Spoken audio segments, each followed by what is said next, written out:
আল্লাহ বললেন কারণের দিকে তাকা, যারা সম্পদের যাকাত দিস না কারণের দিকে তাকা। সাইয়েদনা মুসা আলাইহিস সালামের চাচাতো ভাই মুসা আলাইহিস সালাম বললেন কারণ যাকাত দাও। কয় কেন দিমু? কারণ আল্লাহ তোমার সম্পদ দিয়েছে। কারণ বলে কোন আল্লাহ তাআলা আমারে সম্পদ দেয় নাই। ইন্নামা উতিতুহু আলা ইলমিন ইনদি, আমার বুদ্ধি খাটিয়ে সম্পদের মালিক আমি হয়েছি। আমার ব্রেন খাটাইছি মিয়া, বুদ্ধি খাটাইছি, মাথার গাম পায়ে ফেলে আমি সম্পদ কামাইছি, কোন জায়গার টাকা দিব না। সাইয়েদনা মুসা আলাইহিস সালাম বললেন দাওয়াত দেওয়ার দায়িত্ব আমার, দাওয়াত দিলাম যাকাত দাও, তাহলে কঠিন আযাব তোমার উপর চেপে বসবে। কারণ বলে পারলে তুমি শাস্তি নিয়ে আসো। সাইয়েদনা মুসা আলাইহিস সালাম আল্লাহরে বললেন আল্লাহ অনেক আমি দাওয়াত দিলাম, গরিব দুঃখীদের মাঝে যাকাত দেন, আপনি শাস্তি পাঠান। রব্বুল আলামিন বললেন কিছুক্ষণের মধ্যে পুরো জমিনটা কারণ তার সম্পদ সহ সব কিছুকে মাটিতে দাবিয়ে দিবে। ফাখাসাফনা বিহি ওয়া বিদারিহিল আরদ, হঠাৎ করে পুরো জমিন কারণের সম্পদ সহ মাটিতে টান দিতে লাগলো। আমি জায়গাটা নিজে দেখে এসেছি। আমি মিশরে পড়াশোনা করেছি, তো মিশরের কায়রোতে ছিলাম। কায়রো থেকে প্রায় 100 মাইল দূর হবে একটা শহর আছে ফাইউম। এই ফাইউম শহরে বহাইরা কারুন, কারুনের সব সম্পদ সহ বাড়িঘর সহ জমিন যেখানে দাবিয়ে তাকে জমিনের ভেতরে বুক গর্ভস্থ মাটির ভেতরে ঢুকিয়ে ফেলেছে, ওই জায়গাটা আজও ঠিক ওই রকম আছে। ওখানে একটা লেক হয়ে গিয়েছে, হ্রদ। মিশরীরা এখন মাছ ধরে। জমিন তাকে ভিতরে টানতে লাগলো, হাঁটু পর্যন্ত টেনে ফেলার পরে সে বলে আমি উঠে যাব। কোমর পর্যন্ত মাটির ভেতরে গেড়ে গেল, সে বলল আমি বেঁচে যাব। এবার গলা পর্যন্ত যখন দেহটা মাটিতে দেবে যায়, এবার হাত তুলে বলে মুসা সব সম্পদ তোমার, আমারে বাঁচাও। এমন ভালো মানুষ, সোজা আঙ্গুলে কি সব সময় উঠে, ও মুসা সম্পদ নাও, আমারে বাঁচাও, বাঁচতে চাই। সাইয়েদনা মুসা বলে দ্য টাইম ইজ আপ, সময় শেষ।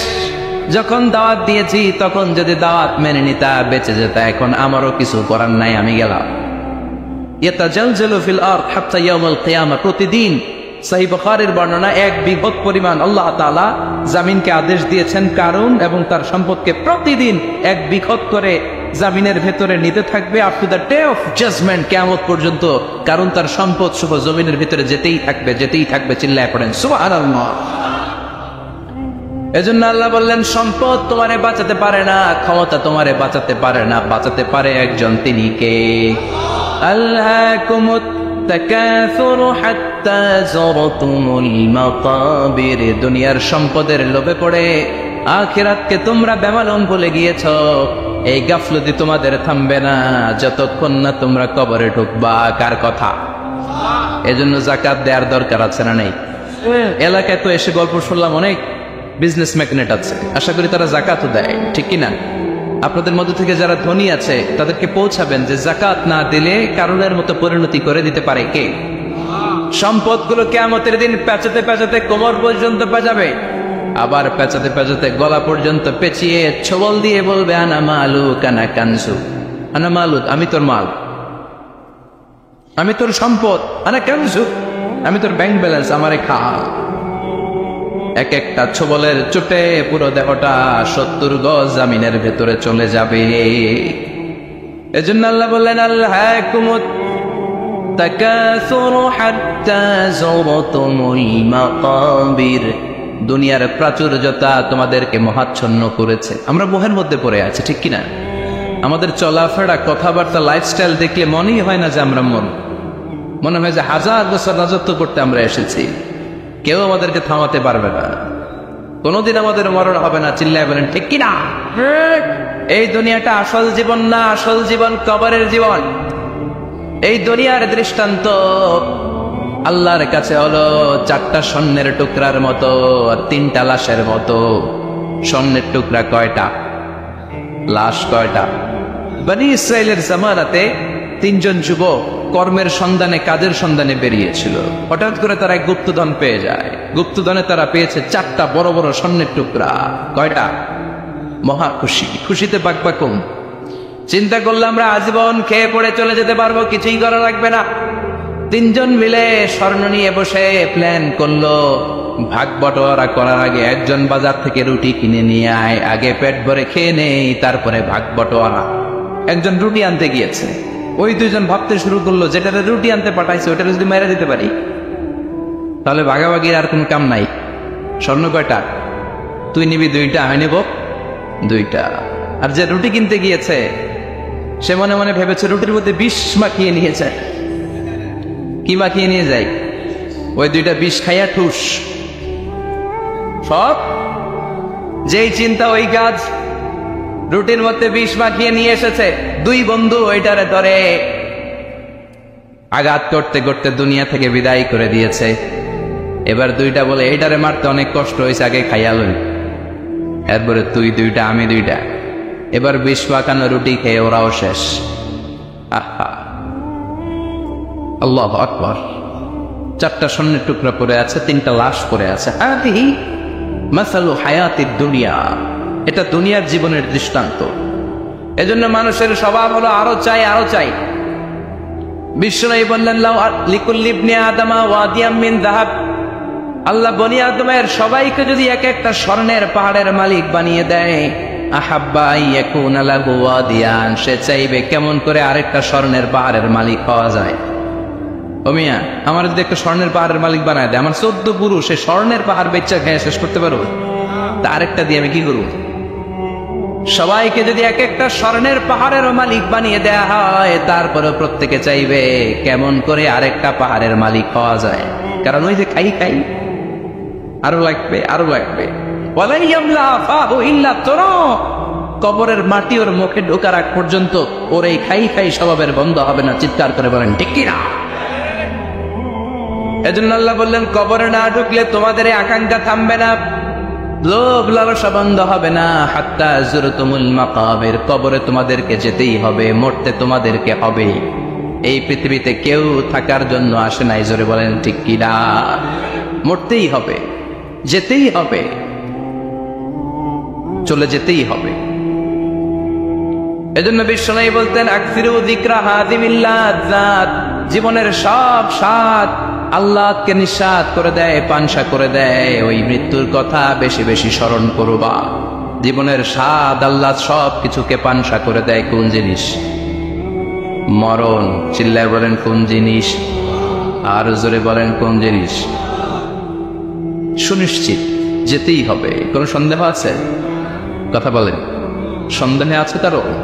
The most certain thing in our life is death, and the most uncertain thing in our life is the time of death.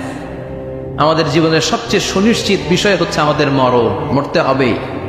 কিন্তু সবচেয়ে অনিশ্চিত বিষয় হচ্ছে মরণের সময়। কখন মরবো এটা আমরা কেউ জানি না, কিন্তু মরবো যে এটা আমরা সবাই জানি। চিল্লায় বলেন ঠিক কিনা? কেউ বেঁচে থাকতে পারবে না, সবাই চলে যাবে, সব মরে যাবে, শুধু একটা সত্তা বেঁচে থাকবে। চিল্লায় বলেন তিনি কে?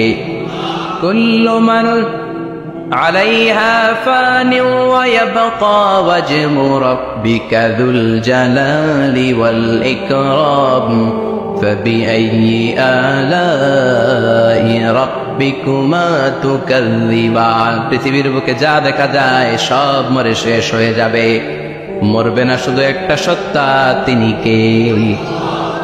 সব মরে যাবে, সবাই মরে যাবে। মালাকুল মাউত সবার রূহ কবজ করে ফেলবে। আল্লাহ বলবে, আখবিরনি মাইয়াব্বা, হে মৃত্যুর ফেরেশতা কি করছো? সব মারছি। সবাই মারছো?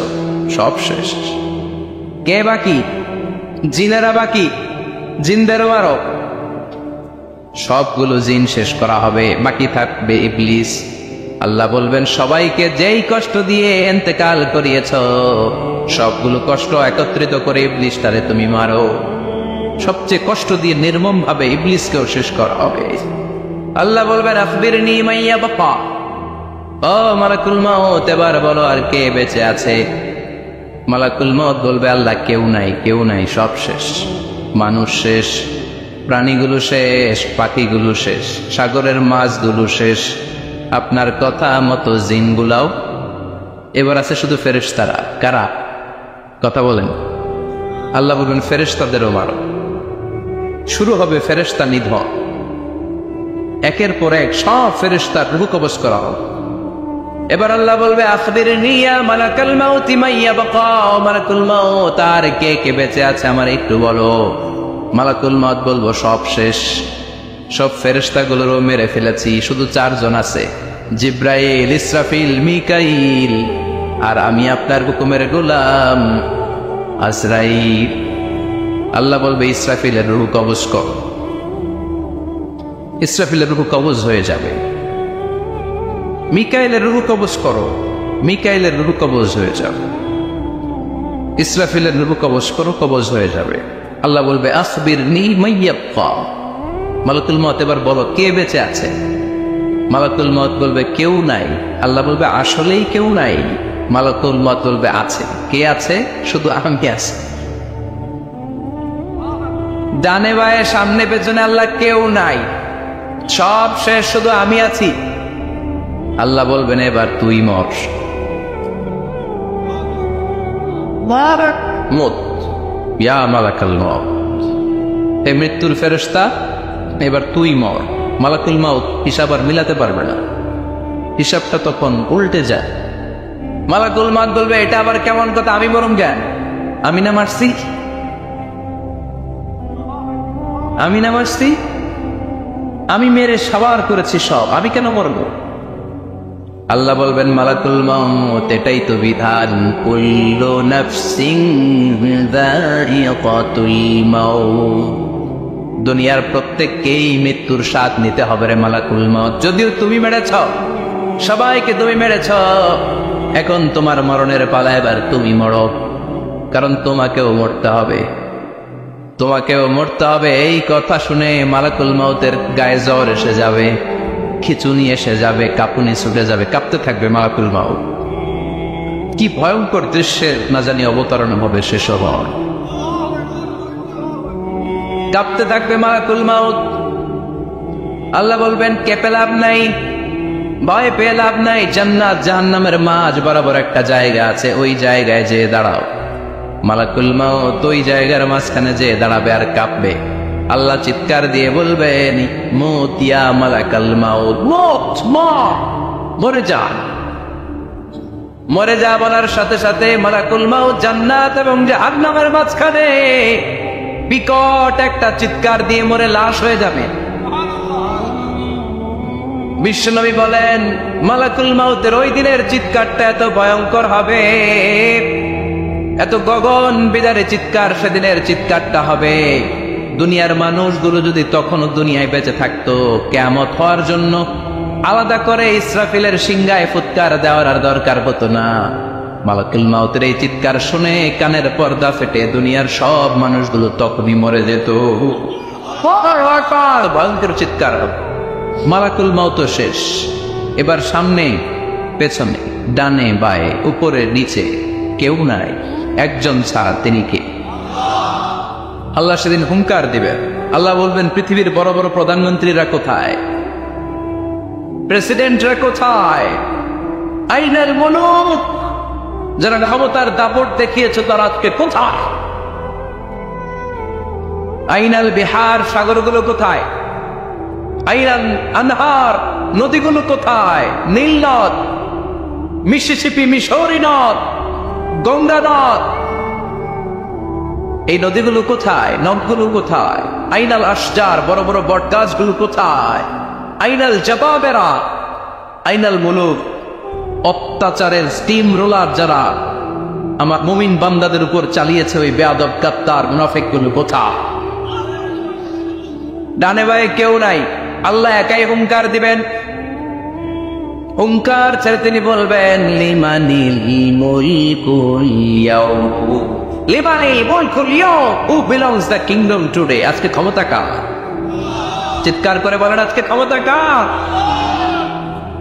আল্লাহ নিজেই উত্তর দিবেন লিমানিল মুলকুল ইয়াউমা লিল্লাহিল ওয়াহিদিল কাহ্হার, আজকে ক্ষমতার মালিক মহাবিশ্বের কেউ নয়, ক্ষমতার মালিক হলেন একজন, তিনি কে? কেউ থাকবে না, সব চলে যাবে, একজন ছাড়া, তিনি কে? এজন্য আল্লাহ বললেন আলহাকুমুত তাকাসুরু হাত্তা যুরতুমুল মাকাবির, দুনিয়ার লোক লালসা তোমাদেরকে মোহাচ্ছন্ন করে রেখেছে। এই মোহ কোনোদিন তোমাদের কাটবে না, হাত্তা যুরতুমুল মাকাবির, যতদিন না কবরে ডুববা। চিল্লায় বলেন ঠিক কিনা? এজন্য বিশ্বনবী বলতেন কবর হলো জাহান্নামের প্রথম স্টেশন, কবর হলো আখিরাতের প্রথম স্টেশন। কবরের এই স্টেশনে যদি মাফ পাওয়া যায়, সামনে যতগুলো স্টেশন পার হতে হবে সবগুলারে সহজ করে দিবে কি? আর কবরের স্টেশনে যদি গন্ডগোল লাগে, সামনে আরো গন্ডগোল আছে না নাই? বেশি না কম? এজন্য বিশ্বনবী বলতেন আল কবর ইম্মা রাউদাতুম মিন রিয়াদিল জান্নাহ আও হুফরাতুম মিন হুফারিন নার। কবর হয়তো কারো জন্য জান্নাতের বাগান, কিংবা কারো জন্য জাহান্নামের গর্ত। আমরা আল্লাহর কাছে দোয়া করি, আল্লাহ আমাদের সকলের কবর গুলোর জান্নাতের বাগান বানিয়ে দাও। এজন্য বিশ্বনবী সব সময় দোয়া করতেন, আল্লাহুম্মা ইন্না নাউযু বিকা মিন আযাবিল কবর। ও আল্লাহ, কবরের আযাব থেকে তুমি আমাদের বাঁচাও। পড়ে না আমিন। বিশ্বনবী বলতেন, আমি দেখেছি কবরের মধ্যে তোমাদেরকে প্রশ্ন করা হবে, কবরে তোমাদের পরীক্ষা নেওয়া হবে। পুরো দুনিয়াটাই যেমনি পরীক্ষা, আখিরাতের প্রথম স্টেশন কবরেও পরীক্ষা আছে না নেই? প্রশ্ন আছে না নেই? কয়টা? জোরে বলে। মুমিনদের জন্য 4টা, কাফিরদের জন্য 3টা। ভালো করে জানেন, চিল্লায় বলেন মুমিনদের জন্য কয়টা, কাফিরদের কয়টা?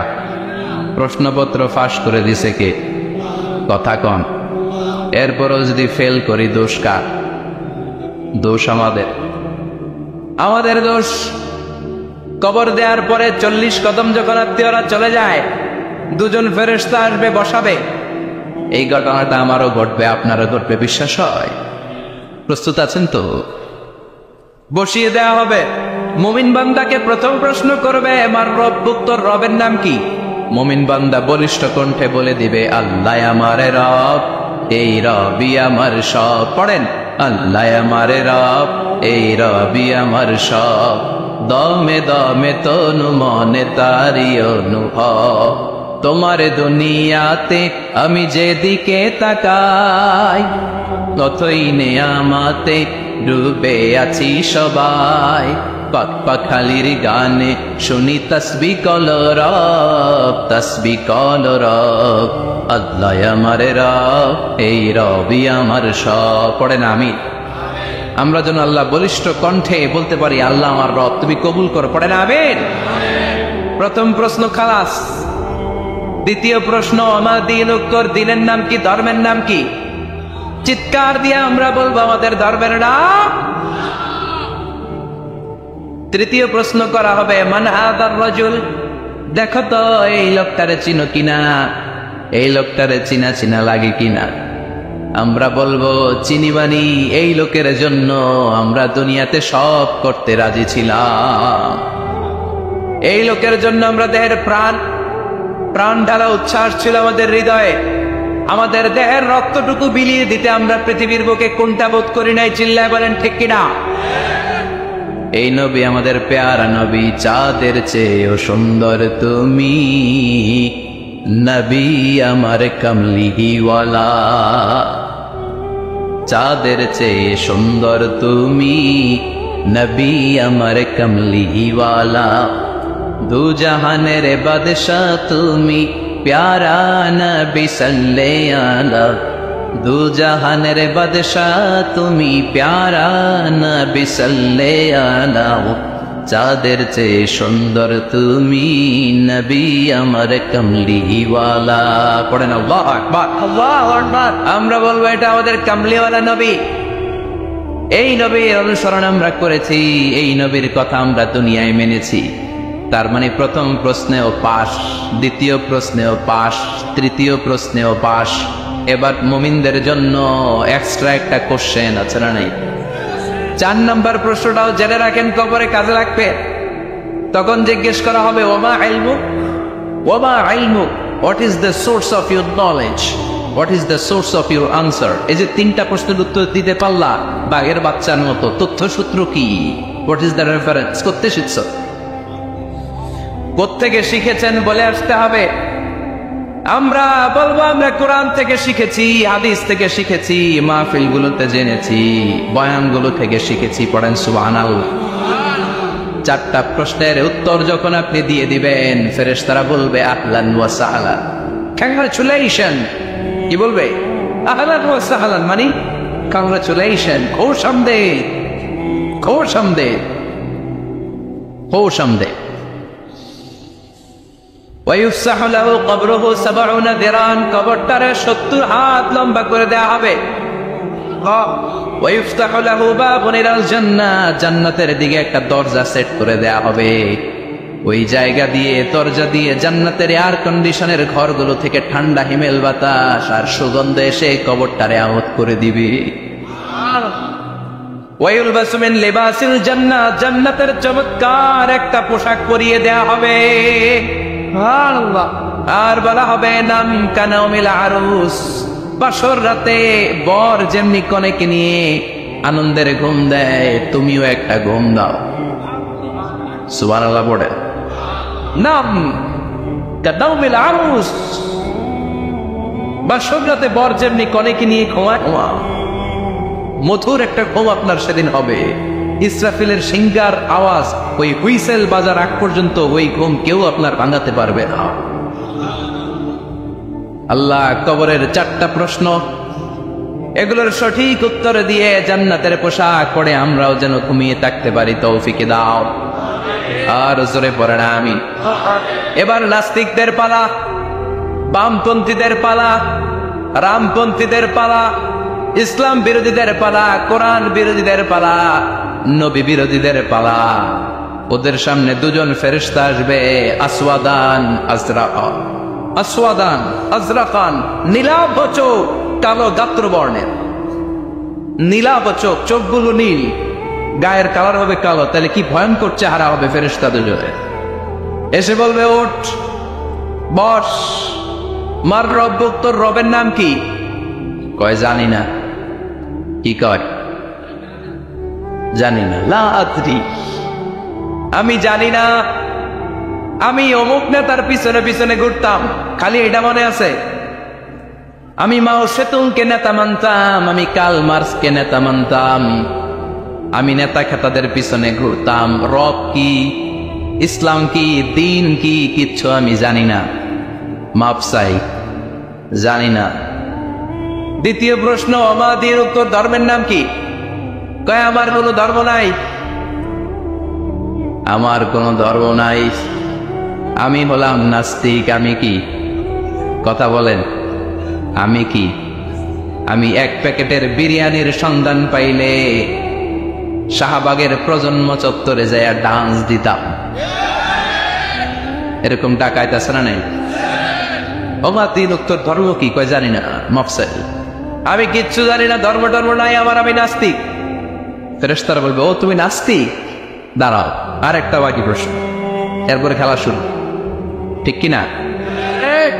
3 নম্বর প্রশ্ন, ওমান হাদার রাজুল, এই লোকটাকে চিনো কিনা দেখো। নাস্তিক বলবে না চিনি না, তবে নাম শুনেছি, ওনার বিরুদ্ধে আমি ব্লগে লিখতাম। এরকম ব্লগার আছে না নাই? ওনার পারিবারিক জীবন নিয়ে আমি মানুষের মধ্যে সন্দেহ উস্কে দিতাম। ওনার পুত পবিত্র চরিত্রের ব্যাপারে আমি দুনিয়ার বুকে মন্দ কথা বলতাম। ওনারে আমি গালি দিতাম, আমি ছিলাম ওনার বিরুদ্ধ শক্তি, ওনার পক্ষের কোন শক্তি আমি ছিলাম না, আমি সব সময় ওনার বিপক্ষে ছিলাম। ফেরেশতারা বলবে হায় হায়, তুই তো 00, 100তে কত পাইছেন? কথা কয় লা দারাইতা ওয়ালা তালাইতা, কিছুই পারলি না, তুই তো পোড়া কপাল। ফায়ুতরাকু মিন মাতারিক মিন হাদিদ, লোহার একটা হাতুড়ি থাকবে, এক হাতুড়ির বাড়িতে মাথাটা ছিন্ন বিচ্ছিন্ন হয়ে যাবে, দেহটা জমিনের মধ্যে ঢুকে যাবে, তার চিৎকারে ওই কবরস্থানটা থার থার করে কাঁপবে, কিন্তু কেউ শুনবে না। মানুষ আর জিন ছাড়া সবাই শুনবে। এজন্য মাঝে মাঝে কবরস্থানে দেখবেন গরু বেঁধে রাখলে রশি টুসি সিরা গরু দেয় দৌড়, আছে না নাই? এক একটা আঘাত এসে ছিন্ন বিচ্ছিন্ন হয়ে যাবে। ইউকালু লিল আরদি, জমিনকে বলা হবে ইলতাইমি, চাপ দাও, প্রেসার মারো। ফাতাখতালিফু আতলাউহু, দেহের এই পাজরগুলো, ডান দিকের পাজর বাম দিকে যাবে, বাম দিকের পাজর ডান দিকে আসবে, পুরো দেহটা পাউডার হয়ে যাবে। তার এক একটা চিৎকারে পুরো কবরস্থান থার করে কাঁপবে। আর এই খেলা চলতে থাকবে ইসরাফিলের সিংহা পর্যন্ত। মুমিনের খুন চলতে থাকবে ইসরাফিলের, আর ওর সাথে ফেরেশতাদের খেলা আছে না নাই? এটার নাম ফাইনাল খেলা। কি খেলা? কথা বলেন, আর জোরে বলেন। এজন্য আল্লাহ বললেন কবরে তোমার যেতেই হবে। আল্লাহকুমুত তাকাসুরু হাত্তা যুরতুমুল মাকাবির, কবরে তোমাকে যাওয়াই লাগবে। কবরের শাস্তি তোমার পেতেই হবে, কবরের পরীক্ষার সম্মুখীন তোমাকে হতেই হবে। জোরে বলেন ঠিক কিনা? এজন্য মাঝে মাঝে কবরস্থানে যাওয়ার দরকার আছে না নাই? বিশ্বনবী বলেছেন নাহাইতুকুম আন জিয়ারাতিল কবর, আমি এক সময় কবর জিয়ারত করতে নিষেধ করতাম। আলআনা ফাজুরুহা, এখন বললাম কবর জিয়ারত করো, সমস্যা নাই, কিন্তু কবরে পড়ে থাকা ব্যক্তিটার কাছে কিছু চাওয়া যাবে নাকি? কথা বলে। আল মাইয়িতু ফিল কবর কাল গরিকু ফিল বাহর, সাঁতার না জানা ব্যক্তি সাগরে পড়লে যত অসহায়, কবরে পড়ে থাকা ব্যক্তি তার চাইতে বেশি অসহায়। সে আপনারে কি দিবে? আপনি দিয়ে আসবেন, যাই আপনি সালাম দিয়ে আসবেন, দোয়া দিয়ে আসবেন, সে আপনার কিচ্ছু করতে পারে না। করতে পারে একজন, তিনি কে? এজন্য খবরদার, কবরস্থানে আগরবাতি দেয়া যাবে না, মোমবাতি দেয়া যাবে না, লাল সালু দেয়া যাবে না, মশারি দেয়া যাবে না। অনেকে কবরস্থানে মশারি টাঙ্গায় আসে না নাই? কেন? মশা কামড়ায় তো মশারি দেয় কেন? ঘটনাটা কি? দেখবেন যে বেয়াদবটা কবরস্থানে যে মশারি দেয়, মাজারে মশারি দেয়, ওর বাপেরে মশাই খায়, ওর মায়ের ডেঙ্গু রোগ, কামড়াইতে কামড়াইতে ওর মায়ের ডেঙ্গু জ্বর, ওর বাবারে কামড়ায়, মশাই খায়, মারে মশাই খায়, মা বাবারে মশারে না দিয়া মাজারে দিয়ে আস, কপাল পোড়া। মাজারে মোমবাতি দিয়ে আসে, আছে না নেই? মোমবাতি কেন দেয়? ভিতরে আলো নাই নাকি? আহা, কপাল পোড়া। মোমবাতি দিবেন যেখানে ইলেকট্রিসিটি নাই, যেই ঘরে আলো নাই ওই ঘরে আলো দিলে আপনার বাবার কবরে আলো দিয়ে দিবে কে? আর মাজারে যে মোমবাতি দেয়, ছাগল দেয়, গরু দেয়, মানত করে, আছে না নাই? মানত করতে হবে একজনের নামে। ইন্নী নাযারতু লিররহমানি সাওমা, আল্লাহ ছাড়া কারো নামে মানত করা চলবে। এজন্য খবরদার, কবর জিয়ারত করবো। এজন্য কবরে গেলে মনটা নরম করে দেয় কে? বাবার কবর মাঝে মাঝে জিয়ারত করবেন, কবর জিয়ারতে বাধা নাই, কিন্তু কবরে পড়ে থাকা ব্যক্তির কাছে চাওয়া যাবে। চাবেন কার কাছে? বিশ্বনবীর কবরের সামনে দিয়ে যদি কিছু চান, সৌদি আরবের পুলিশ পিটায়া মসজিদ থেকে বের করে দিবে। বিশ্বনবীর কবরের সামনে হাত পাতলে হাতে বাড়ি মারে, আছে না নাই? দেখছেন না? বলে অ্যাবাউট টার্ন, পিছনে ঘুরেন, কেবলা তো ওইদিকে, কেবলার মালিক আল্লাহর কাছে চাও। দিতে পারে তো একজন। এজন্য খবরদার, কবরে যে কিছু চাওয়া যায় না। কবরে জিয়ারত করবেন, যে সালাম দিবেন, কি দিবেন? আসসালামু আলাইকুম আহলাদ দিয়ার মিনাল মুমিনিন ওয়াল মুসলিমিন ওয়া ইন্না ইনশাআল্লাহু বিকুম লাহিকুন আনতুম লানা সালাম ওয়া নাহনু লাকুম তাবা ইয়ারহামুল্লাহ আল মুস্তাকদিমিনা মিন্না ওয়াল মুস্তাখিরিন নাসআলুল্লাহ লানা ওয়া লাকুমুল আফিয়া। বিশ্বনবী কবর দেখলে এই লম্বা দোয়াটা পড়তেন, চিল্লায় পড়ে সুবহানাল্লাহ। এর মানে হলো কবরবাসীরা সালাম, আল্লাহ আপনাদের উপর রহমত করুক, আপনারা নিচে আমি উপরে, তার মানে এই না আমি একদিন আসবো না। সবার গন্তব্য একটা, দ্য সেম ডেস্টিনেশন। আপনারা হয়তো কিছুদিন আগে গিয়েছেন, কিছুদিন পরেই আমরা আসতেছি। কথা বলে, এটা মাথার মধ্যে ঢুকিয়ে দেয় কে? এজন্য কবর জিয়ারতের দরকার আছে না নাই? এজন্য আল্লাহ বললেন আলহাকুমুত তাকাসুরু হাত্তা যুরতুমুল মাকাবির, দুনিয়ার ভোগের সামগ্রী তোমাদেরকে পাগল বানিয়ে দিয়েছে, কবরে না ঢোকা পর্যন্ত তোমাদের এই গাফলতি কোনোদিন শেষ হবে? এরপর আল্লাহ বললেন কাল্লা, নেভার, কখনো না। তোমরা যে ভাবতেছো টাকা পয়সা ক্ষমতা তোমারে বাঁচিয়ে রাখবে, পারবে নাকি? কাল্লা সাউফা তা'লামুন, অচিরেই জানতে পারবা আসল ঘটনা কি। সুম্মা কাল্লা সাউফা তা'লামুন, অচিরেই জানবা কবরের জগৎটা কত ভয়াবহ। এজন্য বিশ্বনবী বলতেন প্রত্যেক নামাজি সালাম ফিরানোর আগে আল্লাহর কাছে 4টা জিনিস থেকে পানা চাবা। কয়টা? 1 হলো কবরের আযাব, 2 হলো জাহান্নামের আযাব, 3 হলো দিন দুনিয়ার ফিতনা, 4 হলো দাজ্জালের ফিতনা। বিশ্বনবী সালাম ফিরানোর আগে পড়তেন আল্লাহুম্মা ইন্না নাউযু বিকা মিন আযাবিল কবর ওয়া নাউযু বিকা মিন আযাবি জাহান্নাম ওয়া নাউযু বিকা মিন ফিতনাতিল মাহইয়া ওয়াল মামাত ওয়া নাউযু বিকা মিন ফিতনাতিল মাসীহিদ দাজ্জাল। পড়েন আমিন। এই দোয়াগুলো পড়ার দরকার আছে না নাই? এরপর আল্লাহ বললেন, কাল্লা লাউ তা'লামুনা ইলমাল ইয়াকিন, যেদিন তুমি মৃত্যু নিজ চোখে দেখবা ওই দিন তোমার যে এক্সপেরিয়েন্স হবে ওয়াজ শুনে সেটা কোনোদিন হবে না। ইয়াকিন তিন ধরনের, একটা ইলমুল ইয়াকিন, মরতে হবে, এটা যখন জানি ইলমুল ইয়াকিন। এবার একদিন সামনে একজনের দেখলাম মরে গেছে, এটা হচ্ছে আইনুল ইয়াকিন, দেখলাম। আর যেদিন নিজে মরবো এটার বলে হাক্কুল ইয়াকিন, ঠিক কি না? এজন্য আল্লাহ বললেন, গোলাম লা তারাউন্নাল জাহিম, সেদিন কবর তোমরা দেখবা, সেদিন জাহান্নামের টকবগে আগুন তোমরা দেখবা। জাহান্নামের আগুন দুনিয়ার আগুনের মতো নাকি? কথা কোন? জাহান্নামের আগুনকে আল্লাহ বলেছে নারুল্লাহ, এটা আল্লাহর আগুন। কার আগুন? গ্যাসের চুলা দিয়ে আমরা ঘরে যে তরকারি পাকাই যে আগুন দিয়ে, এই আগুন জাহান্নামের আগুন একরকম, 70 গুণ বেশি তেজ। দুনিয়ার আগুন হাতে লাগলে হাত জ্বলে, পায়ে লাগলে পা জ্বলে। জাহান্নামের আগুন দেহের যেখানেই লাগুক না, আগে কলিজাটা জ্বলে যাবে। আগে কোন জায়গাটা জ্বলবে? নারুল্লাহিল মুফাদা আল্লাতী তাত্তালিউ আলাল আফইদা, আগে কলিজাটা ছাড়বে। সেদিন তোমরা সেই ভয়ঙ্কর দোজখ দেখবা। সুম্মা লাতারাউন্নাহা আইনাল ইয়াকিন, চাক্ষুষ দেখবা। সুম্মা লাতুসআলুন্না ইয়াওমাইযিন আনিন নাঈম, সেদিন আল্লাহর দেয়া সবগুলো নেয়ামতের ব্যাপারে তোমাদের জিজ্ঞেস করবে কে? লাতুসআলুন্না ইয়াওমাইযিন আনিন নাঈম। বিশ্বনবী একদিন রাতের বেলা ক্ষুধার্ত, প্রচন্ড ক্ষুধা, ক্ষুধার চোটে ঘর থেকে বের হয়ে দেখে আবু বকরও বাইরে, ওমরও বাইরে। ঘটনা কি? হোয়াট এ কোইন্সিডেন্ট, কেমনে মিলে গেল? বিশ্বনবী বললেন, আবু বকর বাইরে কেন? কয় নবী ক্ষুধা। ওমর তুমি তো এই টাইমে বাইরে থাকো না, বাইরে কেন? কয় ঘরে খাওয়ান নাই, বিশ্বনবীর পেটেও খাবার নাই। বিশ্বনবী বললেন, চলো এক আনসারী সাহাবীর বাড়িতে যাই। যে দেখেন সাহাবী বাড়িতে নাই, ফ্যামিলির লোকদের জন্য কুয়া থেকে পানি আনতে গেছে। পানি এনে দেখে বিশ্বনবী আর আবু বকর ওমর দাঁড়ানো। সাহাবী বলে, ও নবী, গভীর রাতে আপনি আমার বাড়িতে এসেছেন, আমার যে সৌভাগ্যবান এই মুহূর্তে পৃথিবীতে কেউ নাই। ও নবী, কি মেহমানদারি করব? বিশ্বনবী বললেন, যা আছে তাই নিয়ে আসো। সাহাবা খেজুর বাগান থেকে খেজুরের ডাল ভেঙে আনলেন। ওই ডালের মধ্যে বিশ্বনবী কত প্রামাণ্য বর্ণনা দিচ্ছেন। বিশ্বনবী বললেন, খেজুরের ডালে আছে কিছু কাঁচা খেজুর, কিছু পাকা খেজুর। আমরা তিনজন মিলে টানাটানি করে খেতে লাগলাম, ক্ষুধায় অস্থির। আমাদের সামনে ছাগল জবাই করা হলো, আগুনে ঝলসে গোশতগুলো দেয়া হলো, তিনজন মিলে ভাগ করে খেলাম। বললাম, আবু বকর এতক্ষণ ক্ষুধার্ত ছিলা, ক্ষুধা দিছিল কে? এখন তোমার পেটে ক্ষুধা আছে নাকি? কয় নাই। এই নেয়ামত তোমার দিল কে? সুম্মা লাতুসআলুন্না ইয়াওমাইযিন আনিন নাঈম।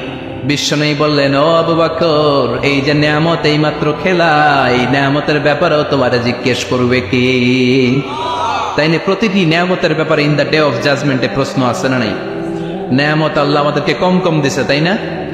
কথা কন, কথা কন। ঠিক যেই মুহূর্তে আমরা এখন সুস্থ, অসুস্থ হয়ে হসপিটালে পড়ে আছে না নাই?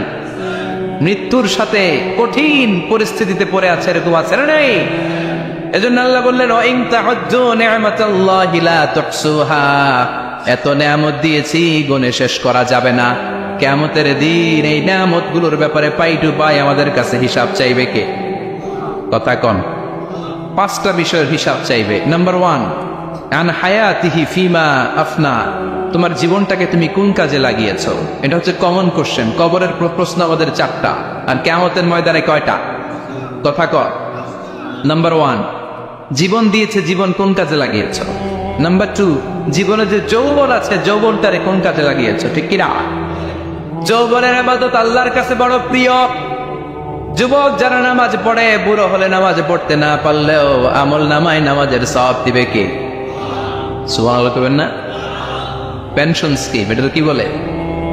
After service appreciation. 30 বছর গভর্নমেন্ট জব করার পরে বয়স হচ্ছে 60, আর করতে পারেন না, তখন একটা বান্ডেল, 1 বান্ডেল টাকা আপনারে দিয়ে দেবে। পেনশন স্কিম, জাতিকে সাথ দিয়েছেন, এখন পারেন না, তারপরও টাকা আছে না নাই? এটাকে বলে আফটার সার্ভিস অ্যাপ্রিসিয়েশন। এত সার্ভিস যে দিয়েছেন, অ্যাপ্রিসিয়েশন। এজন্য যুবক যারা এখন নামাজ পড়ো, ইসলামের পক্ষে থাকো, বুড়ো বয়সে কোমরে ব্যথার কারণে নামাজ পড়তে না পারলেও পেনশনের মতো আমলনামায় সওয়াব দিবে কে? আবার 7 শ্রেণীর ব্যক্তিকে কিয়ামতের ময়দানে রব্বুল আলামিন আরশের নিচে ছায়া দিবেন।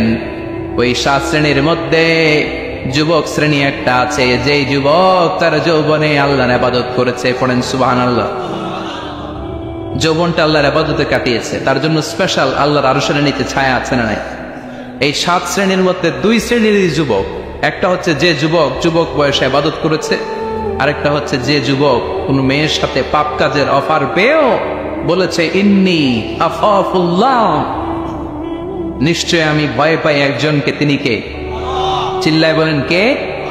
যাদের হৃদয়ে আছে আল্লাহর ভয়, তারা কবু পথ ভুলে যায় না। আল্লাহর প্রেম ছাড়া এই দুনিয়ায় কারো কাছে কোনো কিছু চায় না। রাতের আধারে যারা সেজদাতে রয়, দু চোখের স্রোতে নদী যেন বয়। ছলনার হাতছানি যতই ডাকুক, পেছনে ফিরেও সে তাকায় না।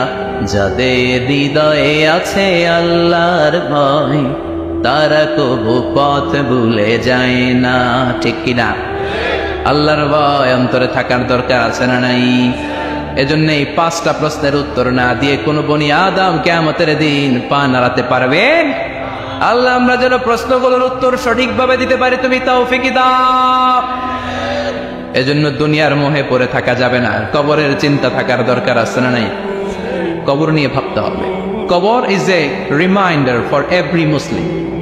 এই কবর গ্রেভিয়ার্ড, কবরস্থানগুলো আমাদের জন্য রিমাইন্ডার। প্রতিদিন অ্যানাউন্স হয় অমুক এলাকার অমুক ভাই আমাদের মধ্যে দুনিয়ায় নাই, তারপরেও আমাদের টনক নড়ে না। ঠিক কিনা? এজন্য আল্লাহ বলেছেন আলহাকুমুত তাকাসুর, তোদের টনক নড়বে না হাত্তা যুরতুমুল মাকাবির, যতদিন না তোমরা কবরের ভেতরে না ঢুকবে।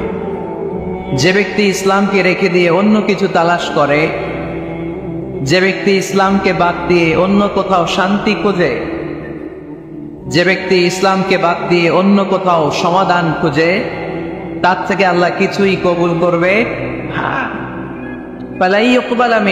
কিছুই কবুল হবে না। তার ইসলাম ছাড়া অন্য মতাদর্শে যে সুখ খুঁজে বেড়ায়, তার থেকে আল্লাহ কিছুই কবুল করবে না। ওয়াফিল আখিরাতি মিনাল খাসিরিন, আর সে হবে আখিরাতে হাই হাই কোম্পানির ম্যানেজার। কোন কোম্পানি? খাসিরিন, ক্ষতিগ্রস্তদের মধ্যে সে শামিল হয়ে যাবে, হাই হাই করবে, কিছুই কবুল হবে না। Whoever seek anything except Islam, that will be not accepted to Allah, and he will be the loser in hereafter. ইসলাম ছাড়া অন্য কিছু খুঁজলে তার দুনিয়াতেও শান্তি নাই, আখিরাতেও শান্তি নাই। আর সে আখিরাতে হবে হাই হাই কোম্পানির ম্যানেজার, ক্ষতিগ্রস্তদের মধ্যে শামিল হয়ে যাবে। এজন্য শান্তি আছে ইসলাম, শান্তি আছে কই? এজন্য আমরা ইসলাম মানতে চাই, বুঝতে চাই, শিখতে চাই, শিখাতে চাই। ঠিক কিনা? ইসলাম মানবো কতক্ষণ? দেহে প্রাণ আছে যতক্ষণ। ঠিক কিনা? ইসলাম মানবো কোনখানে?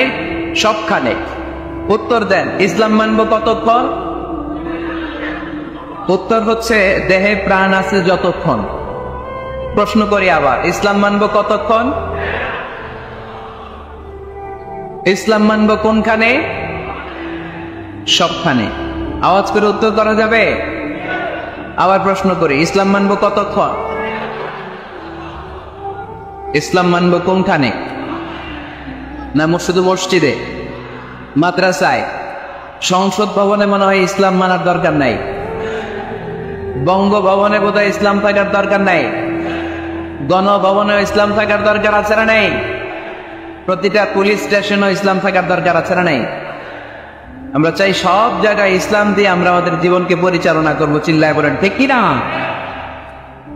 কারণ ইসলাম হচ্ছে সময়ের অপরিহার্য বাস্তবতা। এই গুণে ধরা সমাজকে ঠিক করতে হলে ইসলাম থেকে প্রেসক্রিপশন নিতে হবে। ইসলাম থেকে প্রেসক্রিপশন না নিলে আমার জীবন সুন্দর হবে না, সমাজ সুন্দর হবে না, আমার দেশ সুন্দর হবে না, এই বাংলাদেশকে দুর্নীতি মুক্ত করা যাবে না।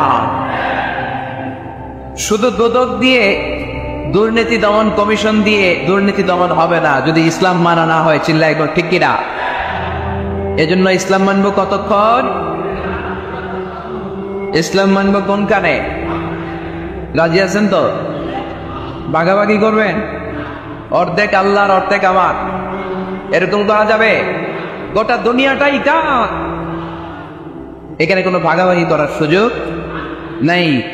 এজন্য রব্বুল আলামিন বলেন, ومن يبتغ غير الإسلام دينا فلن يقبل منه وهو في الآخرة من الخاسرين। ইসলাম ছাড়া কেউ যদি অন্য কোথাও শান্তি তালাশ করে, ইসলাম ছাড়া অন্য কোন মতাদর্শে কেউ যদি জীবন সমস্যার সমাধান তালাশ করে, আল্লাহ বলে তার কোনো আমল আমি কবুল করব না। কিয়ামতের দিন লোকটা হবে হায় হায় কোম্পানির ম্যানেজার, সে হবে ক্ষতিগ্রস্ত। এজন্য আমাদেরকে ইসলাম মানতে হবে। আমাদের ধর্মের নাম কি? এই আপনাদের গলার আওয়াজ, এখানে যারা যারা আছেন সবাই দেড় সবটুকুন শক্তি গলার এই মাছ বরাবর এনে আওয়াজ করে উত্তর দেন, আমাদের ধর্মের নাম কি? শেষ পর্যন্ত এরকম আওয়াজ করে উত্তর দেওয়া যাবে? এই ইসলাম মনে হয় শুধু আমাদেরই ধর্ম, অন্য কোন নবীদের মনে হয় ধর্ম না। সাইয়েদনা আদম আলাইহিস সালামের ধর্মের নাম কি? নূহ আলাইহিস সালামের ধর্মের নাম? ইব্রাহিম নবীর ধর্মের নাম? মুসা আলাইহিস সালামের ধর্মের নাম? ঈসা আলাইহিস সালামের ধর্মের নাম? আল্লাহর ধর্মের নাম? আল্লাহ বলেছেন ইসলাম হচ্ছে দ্বীনুল্লাহ, এটা আমার দ্বীন, এটা আমার ধর্ম, এই ধর্ম আমি পাঠিয়েছি। এটা কোনো মন মস্তিষ্ক প্রসূত কথা নয়, এটা নিজের মন গড়া বানোয়াট কোনো ধর্ম নয়। চিল্লায় বলেন ঠিক কিনা? সব নবীদের ধর্মের নাম ছিল ইসলাম। অনেকে আমরা গুলিয়ে ফেলি, আমরা মনে করি শুধু আমাদের ধর্মের নাম ইসলাম, অন্য নবীদের ধর্মের নাম বোধহয় ইসলাম না। এটা ভুল। আজকে আকীদা খালিস করে নেন, কনসেপশন এন্ড আইডিয়া ক্লিয়ার করে নেন। সব নবীদের একটাই ধর্ম, চিল্লায় বলতে হবে কিনা? তার প্রমাণ, তার দলিল কি? তার দলিল হচ্ছে আল্লাহর কোরআন। আল্লাহর কোরআন আমাদেরকে জানিয়েছে সব নবীকে আল্লাহ তাআলা একটা ধর্মই দিয়েছেন। আল্লাহ বলছেন, মা কানা ইব্রাহিম ইয়াহুদিয়্যান ওয়ালা নাসরানিয়্যান ওয়ালাকিন কানা হানিফান মুসলিমা। আমার খালিল ইব্রাহিম ইহুদি ছিল না, আমার নবী ইব্রাহিম নাসারা ছিল না, আমার খালিল ইব্রাহিম অন্য কোন ধর্মের ছিল না। সাইয়েদনা ইব্রাহিম ছিলেন কানা হানিফাম মুসলিমা, একনিষ্ঠ মুসলমান। সুবহানাল্লাহ। সাইয়েদনা ইব্রাহিম আলাইহিস সালাম ছিলেন একনিষ্ঠ মুসলমান, কানা হানিফাম মুসলিমা। এই আয়াত প্রমাণ করে যে সাইয়েদনা ইব্রাহিম আলাইহিস সালামের ধর্মের নামও কি ছিল? আওয়াজ করে বলতে হবে কি ছিল? পেয়ে গেছি আমরা। এরপরে সাইয়েদনা ইউসুফ আলাইহিস সালাম দোয়া করেছেন, আল্লাহর মহাগ্রন্থ কোরআন সাক্ষী, তাওয়াফানি মুসলিমান ওয়া আলহিকনি বিস-সালিহিন। আল্লাহ, আমাকে তুমি মুসলমান হিসেবে দান করো, নেককার বান্দাদের সাথে আল্লাহ তুমি আমারে শামিল করে দাও। এই আয়াত থেকে প্রমাণিত হয় সাইয়েদনা ইউসুফ আলাইহিস সালাম মুসলমান ছিলেন। জোরে কোন ঠিক কিনা? সাইয়েদনা ইউসুফ নবী যদি মুসলমান না থাকতেন, উনি কি দোয়া করতেন তাওয়াফানি মুসলিমান, আল্লাহ তুমি আমারে মুসলিম করে মারো? দোয়া করতেন? করতেন। সাইয়েদনা সুলাইমান আলাইহিস সালাম বালকিসকে চিঠি লিখেছে, ইন্নাহু মিন সুলাইমান ওয়া ইন্নাহু বিসমিল্লাহির রহমানির রহিম। বালকিস, এটা সুলাইমান নবীর পক্ষ থেকে চিঠি। আল্লাহ তাআলু আলাইয়া ওয়া আতুনি মুসলিমিন। ও বালকিস, বাড়াবাড়ি করো না। ও বালকিস, খবরদারি দেখিও না, বড়ত্ব দেখিও না। ওয়া আতুনি মুসলিমিন, তুমি আমার কাছে মুসলমান হয়ে চলে এসো। সাইয়েদনা সুলাইমান আলাইহিস সালাম মুসলমান হয়ে চলে আসার দাওয়াত দিলেন। এই আয়াত প্রমাণ করে সাইয়েদনা সুলাইমান আলাইহিস সালামের ধর্মের নাম ছিল ইসলাম। ঠিক কিনা? আবার সাইয়েদনা ঈসা আলাইহিস সালামের সঙ্গীদের নাম হচ্ছে আল হাওয়ারি। হাওয়ারিরা বলেছিল, সাক্ষী থেকে যাও বিআন্না মুসলিমুন, আমরাও মুসলমান। ঈসা আলাইহিস সালামের অনুসারীরা যদি বলে আমরাও মুসলমান, এটা প্রমাণ করে সাইয়েদনা ঈসা আলাইহিস সালামের ধর্মের নামও ছিল ইসলাম। জোরে বলেন ঠিক কিনা? ইসলাম ছিল তার ধর্মের নাম। সব নবীদের ধর্মের নাম ছিল ইসলাম। এমপি সাহেব চলে আসছে, আর কেউ আসবে না, ধাক্কা ধাক্কিও নাই। ওনাকে এনে আজকে প্রধান অতিথিকে এখানে বসিয়ে দেন, নীরবে নিরবিচ্ছিন্ন ভাবে আজকে আলোচনা হবে ইনশাআল্লাহ। পড়ে ওনাকে আসার সুযোগ করে দেন।